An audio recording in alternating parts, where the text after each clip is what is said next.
Hello guys, welcome back to my channel. तो आज class 2 है KVS TGT maths tier 2 previous year questions की।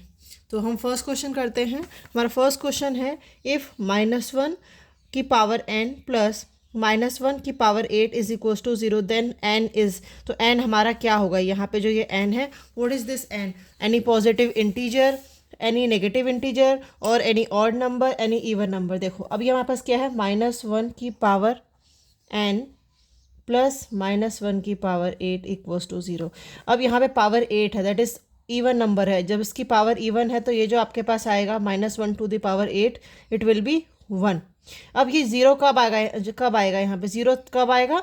जब यहाँ पर हमारे पास -1 होगा। ठीक है। और वो -1 कब आएगा? इसका आंसर जब हमारे पास ये जो n है ये क्या होगा? ऑड नंबर होगा। दैट इज़ फॉर एग्जांपल जैसे -1 की पावर 3, -1 की पावर 5। जब ये ऑड नंबर होगा तो हमारे पास ये -1 आएगा एंड -1 + 1 इज इक्वल्स टू 0। तो answer will be any odd number. Next question, √0.4। ये 0.4 ये क्या है आपके पास? तो इसको हम सॉल्व करते हैं। 4/10 इसको लिख देंगे हम √4 अलग से, जैसे लिखा हमने ऐसे √4 अपॉन √10 एंड √4 विल बी 2/√10। 2 एक रैशनल नंबर है, √10 एक इरेशनल नंबर है। तो हम इसको क्या अब rational upon irrational will be irrational number. तो answer is irrational number. Next question, the 100th root of 10 to the power 10। अब आपके पास इसको हम कैसे सॉल्व करेंगे? अब हमें एक आइडेंटिटी पता है, दैट इज़ अगर हमारे पास a to the power b in bracket c है तो हम इसको क्या करते हैं, इन पावर्स को मल्टीप्लाई कर देते हैं b इंटू सी। सेम अब हम इसको यहाँ पे लिखते हैं 10 टू द पावर, ये एक पावर है हमारे पास 10 टू द पावर 10। अब ये बोला है 100th रूट फाइंड करना है, दैट इज़ 1/100। इसको हमने c ले लिया तो हम इसको क्या कर सकते हैं, a and power b into c. तो b a हमने लिखा 10, पावर है 10 to the power 10, 10 to the power 10, multiply में 1/100, मल्टीप्लाई में 1/100। तो अब 10 टू द पावर 10, अब इसको हम लिख सकते हैं 10 टू द पावर स्क्वायर। अब है बेस सेम है, एक्सपोनेंट डिफरेंट है, तो जब हमारे पास ये डिवाइड में है तो हम इसको लिख सकते हैं 10 - 2 दैट इज 8। तो 10 to the power 10 to the power 8 will be the answer.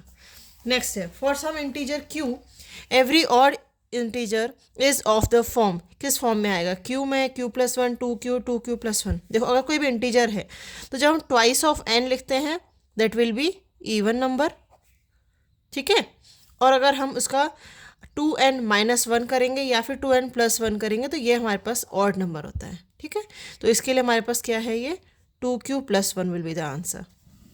Last question, on rationalising the denominator of 7/3√3 - 2√2। अब 7/3√3 - 2√2 मल्टीप्लाई, यहाँ माइनस है तो हम प्लस के साथ न्यूमरेटर एंड डिनोमिनेटर डिवाइड करेंगे, डिवाइड मल्टीप्लाई।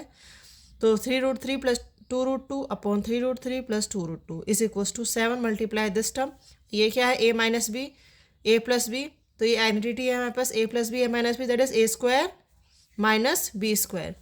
अब 7 इंटू दिस टर्म अपॉन, अब a², 3√3 का स्क्वायर, 3 3 ज़ा 9 एंड √3 का स्क्वायर इज 3। तो 3 3 ज़ा 9, 3 ज़ा 27 माइनस, देखो इस एक मैं ओपन करके दिखाती हूँ, 3√3 स्क्वायर।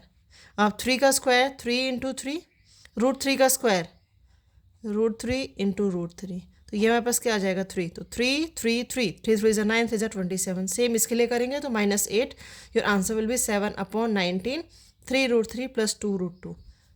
तो आपके पास ये इसका आंसर है। Okay, thank you.